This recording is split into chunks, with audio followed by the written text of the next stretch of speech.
Hi there folks, it's Wednesday the 6th of April. It's been a few days since we gave you a vlog update, and as you can probably determine, here we are in Johannesburg International Airport. That's the OR Tambo, sat not far away from our gate, and you can probably note the Virgin behind us that we will not be taking on this occasion, but the British Airways 777 just behind that one. We've had a busy couple of days, albeit maybe not so much driving as you'd be familiar with. Our last update finished off when we were at the Leadwood campsite in Etosha. So we just want to give you an update from how we drove from there to the Avita site and then down to the urban camp. So Bob, perhaps you could give us a little overview as to how our journey from Leadwood campsite really began early in the morning. Sure. So I've got some notes. There's quite a few things that happened. We didn't really have a very successful. It was successful, but we didn't see all the animals we wanted to see. And that's purely because the country's green. And I was talking to someone this morning at urban camp, and he said that it's been the greenest, wettest the country's ever had in the last 120 years. So really, we've seen a phenomenon whilst we've been here. We've done well. Whilst we've seen the animals. Yeah. But we got up in the dark in the morning, and we collapsed all the tents in the dark, jumped in the truck, and then we were first at the gate to leave. You can't leave the compound, protected compound, until after 7 p.m. So 7 p.m. on the dot, gates opened, and we were on our way. Just a little correction, 7 a.m. What did I say? p.m. Oh no, 7 a.m. Sorry. Maybe it's jet lag. Perhaps. And so we were just discussing that we were disappointed and we hadn't seen much of the animals. When 8 minutes later, right alongside the road, we almost missed it. I don't know how we did, but we almost missed it. This was a rhino. The thing we'd spent the last 2 days looking for. So we stopped, backed up and down, and we got some pictures, but he was in the bush eating camel thorn. So some pictures will be just mostly with him behind some bushes. Then we got on our way, and there was this South African guy going really, really slowly in his truck. So we decided to overtake him after a while. And I think Nick got halfway past because Nick was driving. And I just walked a rhino 20 metres right in front of us, so both cars skidded to a halt. But this was a big rhino. It was a huge rhino. We got some good pictures as far as I can recall. And it was all a scramble. Do we get a video on our phone? Do we just use our small cameras, or do we use big cameras? Bit of a jumble. But we got some pictures which we're going to share with you in the gallery. So we hung around with that guy for a little while. Went to Okuqueo, I think it's pronounced, which is the gate post out. And then we went 17 k's to the immigration post, and there's a veterinary fence post, and there's the police post before we actually left the park. We handed over our entry form, and the lady there said, you can't leave because we hadn't paid the bill, to the entry fee. But the instructions were that we would pay the bill on the way out. But what they didn't say was that on the way out meant the reception of Okuqueo. So then we drove 17 k's back to Okuqueo, and then we paid, and we drove back again to the gate, and were released without prejudice. They let us through. That's good. So we had a fairly decent drive down because it was tarmac all the way, wasn't it? Pretty much. Yeah, it was 400 and something, 300 late 300s, and plus a 75 from Halali Camp to Okuqueo. And then we got to Avita Rest Camp, and this is a large estate in the middle of the countryside, and the family, I think this is now third generation, was it? Third generation. Third generation that have been managing that farm, have a number of lodges, and they also farm it for the animal. Bob, can you give us an insight to what we saw? Yes. What we didn't see that they also have? There were some strict instructions from Heiko's the man who's sort of looking after us, his mum, and also he later said, don't go beyond a certain point, a piece of wood that was placed around the lakes we saw there, 2 lakes, or it was really one lake but with 2 parts, because in that lake were 5 hippo and at least 3 crocodiles, 3.5 meters long, and when we looked in as far as we could or get closer, The hippos were there snorting away, and they would come out later at night to munch on the grass.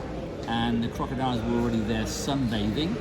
So we did take some pictures, went a bit closer, and then thought, when I turned around to talk to Nick to say, look, it's over there, the thing had gone. It was just so quick. They never heard it. It swam very quickly into the water, quite gracefully, but when you can't see them, it's time to start running. And that we almost did. We scarpered pretty quickly just because we weren't sure where this croc was going to turn up next. It's probably our closest encounter to real man-eaters over this expedition, and that includes the female variety. So, well, we were going to take pictures, weren't we, in the evening time of the hippos coming out of the water, but it got dark pretty quickly, and we had no alternative, but we turned back to astrophotography. After a lovely dinner. Oryx steak, Oryx fillet steaks, steak, fresh from the estate. It was and very a nice red, too. recommended by Heiko. I agree. Okay, so on to the next day. We left pretty early. Heiko made us a nice breakfast, and then we scooted off south, destined for Windhoek, and we ended up in the urban camp. And this really is an oasis in the middle of the city. You don't normally see tents and lodges and camper vans in the middle of town, but that's literally what this site was. Bob chose this. You stayed there before, briefly. And this time around we had 2 nights there. Separate tents? Separate tents, yeah. They were quite nicely kitted out.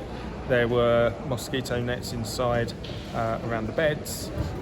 There was a fridge inside the tent, all electrical requirements catered for, kettle, tea making facilities, that sort of thing. There was the only bugbear for that though was you had to lock up the tent when you left it with a long padlock and through some holes in the fabric of the tent. It was a bit fiddly, but we managed. Didn't have any issues with anyone stealing our things until this morning, actually, when Bob's cling film of all things disappeared. So that's the sexual deviancy, was to wrap the bags from a security perspective, by the way. We'll talk about the other one later. Bob's got quite an interest with cling film. Anyway, so we had a couple of days in Windhoek. We popped into town to see if we could pick up some trinkets. Tried to have a nice lunch in a restaurant that Bob had previously eaten at, but actually the food was, in his case, was a little bit dire. And we then headed back to... Oh, no. Wait, stay there. Just look at my new shoes. Ah, yes. As you can see, Bob went shopping for his lovely boots. Because I lost my other ones. I think he threw them away in the bin, to be honest. And I managed to get rid of my hiking boots, my Mindles, and gave them to the shop, and they were given to somebody who would be interested in having those. Donated to a good cause, we hope. That evening we had a lovely meal at the Stellenbosch restaurant, as recommended to us by Heiko from the Avita camp. That was very nice. Had a good chat there with the manager, talking about all things COVID and how that's impacted the town. And the second night we went back to Joe's Beer House, and for the second time we were disappointed. Bob hasn't received an email or a call from the manager today, as was from the promised. owner. You From spoke the to owner, the manager, yes, no, that's you? true, the owner.